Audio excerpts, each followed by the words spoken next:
शुरू अल्लाह का नाम लेकर जो बड़ा मेहरबान निहायत रहम वाला है। जब सूरज लपेट लिया जाएगा और जब तारे बेनूर हो जाएंगे और जब पहाड़ चलाए जाएंगे और जब ब्याहने वाली ऊंटनियां यूं ही छोड़ दी जाएंगी और जब वैशी जानवर जमा किए जाएंगे और जब समंदर आग हो जाएंगे और जब रूहें जिस्मों से मिला दी जाएंगी और जब उस बच्ची से जो जिंदा दफना दी गई हो पूछा जाएगा कि वो किस गुनाह के सबब कत्ल कर दी गई और जब आमाल के दफ्तर खोले जाएंगे और जब आसमान की खाल खींच ली जाएगी और जब दोज़ख की आग भड़काई जाएगी और जब बहिश्त करीब लाई जाएगी,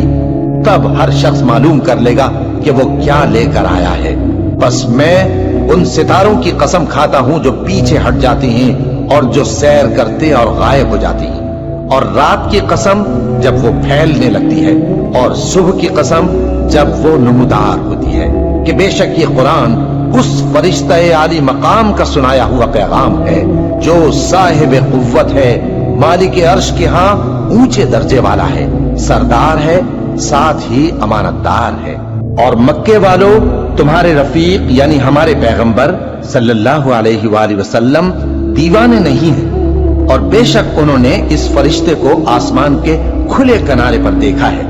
और वो गैब की बातों के जाहिर करने में बखील नहीं, और ये किसी शैतान मरदूद का कलाम नहीं है। फिर तुम लोग किधर जा रहे हो?